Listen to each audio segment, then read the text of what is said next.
if we're going to ramp up the notion of center of mass to the continuous setting where we have an actual sheet or a solid object, we introduce the notion of what's called a planar lamina. Now, planar lamina is an idealized, perfectly thin object. We think of it as an object. It can be any shape, but if we have a shape that is in 2 dimensions, however, it has 0 thickness. So we can think of a rectangle. If I take a rectangular sheet, there's a rectangular sheet of some substance. Again, this is an idealized version. It has width, it has length, it has width, it has length, but thickness is 0. Or another way to think of it is, in a very offhanded way, it is infinitely thin. So it has no appreciable thickness. And so if we were to draw it horizontally, it would simply be a plane, right? So a rectangle, it would have 0 thickness. Now we know such an object doesn't physically exist, but we idealize that and say, imagine we have an object, take this rectangle and lay it on its side, then there's my infinitely thin. It does not have a thickness, right? It doesn't have a thickness at all. A planar lamina is presumed or assumed to have 0 thickness. It is perfectly thin. Again, it's an idealized notion. The next piece of little idea we need to have is, what is the center of mass of a rectangle? Now, it turns out the center of mass of a rectangle is its center. That is to say, it's the balancing point. The idea is, if I were to take this rectangle and lay it horizontally, if I want to balance that, if I want to take my rectangular object from a while ago, so here's a rectangular object, right? And if I want to balance this somewhere, if I want to place my finger down here somewhere where it's going to balance, if I place my finger at this location, it's not going to balance. I need to place this at precisely the center. And if this were a solid object instead of a piece of paper, it would balance there. Right? So the center of mass of a rectangular object is the center. That is to say, I could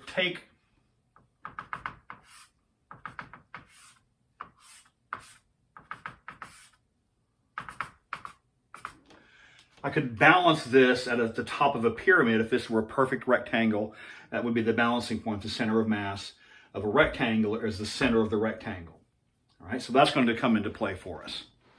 So now, suppose we have a region which is a planar lamina bounded above by y equals f of x, bounded below by y equals g of x. Either one of these could potentially be the x-axis. If it's bounded by the x-axis, then the bottom function is simply y equals 0, right? And then we have, it's an x simple region. Here's A, here's B. And so it's bounded by these vertical lines on the side and above and below by the function values. The question is, what is the center of mass of this region? Well, first thing we need to do is find the moment. Well, center of mass is going to be a point where this balances. It has an x coordinate, has a y coordinate. So that center of mass is going to be x bar comma y bar, which means we need to find the moment about both of these axes. We need to find the total mass of the system. Now, we know that mass of an object is the density times the volume. Now, again, this has no volume because it is presumed to be idealized thin. And so when we talk about the mass of a laminar, it actually is measured in area per density, but that's a detail that we're going to gloss over for now. And so what we're going to say is this. Suppose the density, let's assume the density is some given value. The specific number is irrelevant. Our textbook calls this the Greek letter rho, the lowercase Greek letter rho. Some textbooks tend to call it delta for density, but we're going to assume for our purpose, our author uses the Greek letter rho. So the density of the object is given by the Greek letter rho. All right, so the total mass is the density times the total surface area. Well, we know how to find the area between two curves. That's the integral of top curve minus bottom curve between those limits of integration, and multiply that by the density. So we can find the total mass. We know the total mass of this system. It's the density times the area, and we know the area is f of x minus g of x. And so as soon as we find the moment about each of the axes, then when you divide that by the total mass, that is going to allow us to find the center of mass, x bar and y bar. So that's our task. Find x bar, find y bar, find the center of mass. So what that means is, our step number one is we need to be able to find those moments. Now the problem is this is continuous. So what we're going to do is partition the x-axis. We partition the axis, and then we're going to chop this up into a set of a collection of little rectangles. And so the total region is approximately the same as the sum of the regions of the rectangles. And so the moment of the entire region is approximated by the moments of the system of rectangles. Now, we know how to find the center of mass of the rectangle. Center of mass of the rectangle is the center of the rectangle. So let's choose this one in particular. All right? So we know the center of mass of that, right? Let's call this our delta rectangle. So we're going to find our delta moment. And we'll find the delta moment about the x-axis. All right? Well, how do you find the moment of just this rectangle? Well, it is the mass times the distance to the x-axis. The mass times the distance to the x-axis. Well, what is the mass? Now, let's write that. Mass, distance to x-axis. Well, the distance to the x-axis, no, it doesn't depend on where you are in the rectangle, because we can regard this rectangle as if the entire mass of the rectangle is at that one point. And we know the coordinates of that point. Given any x sub I know the distance to the y-axis is x sub I. I know the distance to the x-axis is the midpoint of these two values, right? This distance, this coordinate, is the midpoint of these two. This distance is the average of the top value and the bottom value. And so, first off, the mass. The mass is the density times the area. What is the area of this? The area is length. Length is top curve minus bottom curve. Density times length times width. What's the width? The width is delta x. So that's the statement for the mass. Distance to the x-axis is the average of the function values. It's the average of the function values. If you rearrange all that, typically it's written in this order. F of x plus g of x over 2 times f of x minus g of x. That's not over 2, that's just f of x minus g of x. Times delta x. So the center of mass, or the moment of just this one rectangle is given by this expression.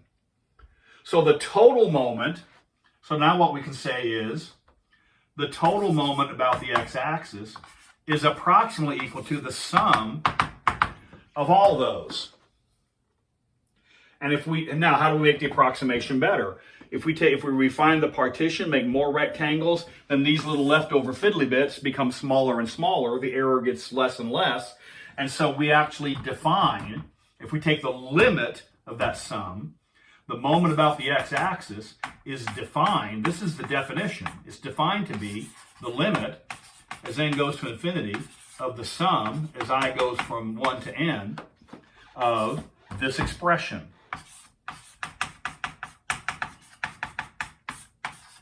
Again, you do not need to do this. You do not need to go back and generate this from scratch for every individual problem.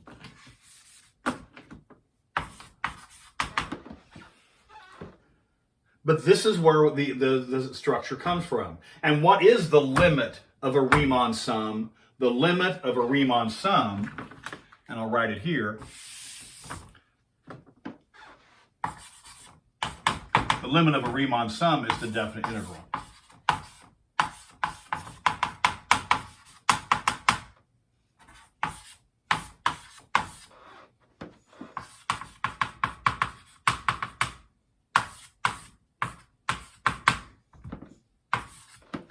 And so it's the average over the difference dx.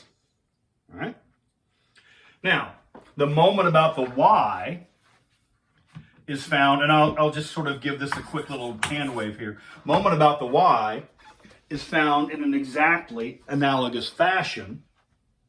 The difference is we need the distance to the y-axis rather than the distance to the x-axis. The total mass doesn't change. This is the mass of the rectangle in any event. But instead of having the distance to the x-axis, we use the distance to the y-axis, which is simply the x-coordinate.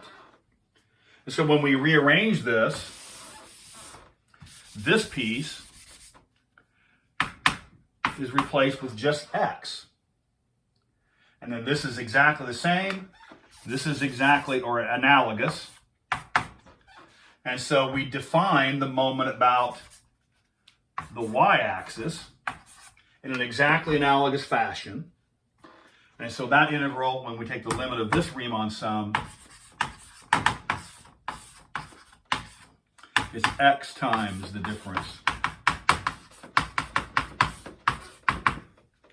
And so those are the two moments, moment about the x, moment about the y. And we earlier found the total mass of the system. And so x bar is defined to be the moment about the y. It's the same definition. X bar is moment about y. Remember, they cross over. Moment about y over the total mass. Y bar is moment about x divided by the total mass. And so what we have is the two integrals that we started the previous video with, which is the very definition. And really, this is the take forward from all this. You don't need to be able to recreate all this from scratch. You need to be able to, given specific functions here and here, and given specific values for a and b, you need to be able to plug all the right values into the right spot and set up the integral that finds the center of mass. X bar is given by the moment about the y. Remember, it's opposite. And y bar is given by the moment about the x over the total mass. And so that's why we have this ratio of these two integrals. Now what's going to happen is when I place moment y over x, that's this expression divided by that expression. Notice the row, right? The row vanishes, they cancel. The interpretation physically of that is the structure or the density of the object is irrelevant. The only thing that matters is the moment, which is the distance from the various axes and the mass in general. But the thing is, the mass doesn't matter, so the material from which the object is made is irrelevant. The balancing point, if I have a rectangular sheet of tin, the balancing point is the same as a rectangular sheet of iron. The specific substance doesn't matter as far as the balancing point is concerned.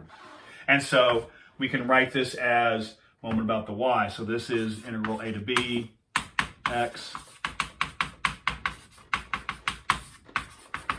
and divided by the total mass.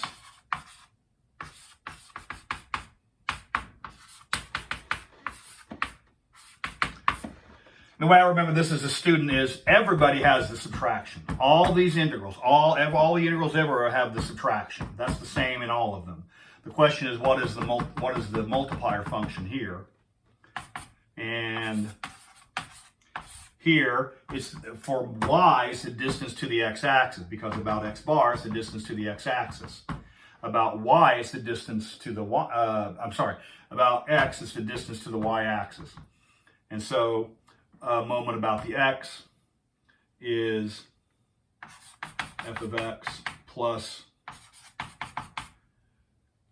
g of x over 2 times f of x minus g of x dx. And I still need to divide this by the total mass. And I'm running out of space.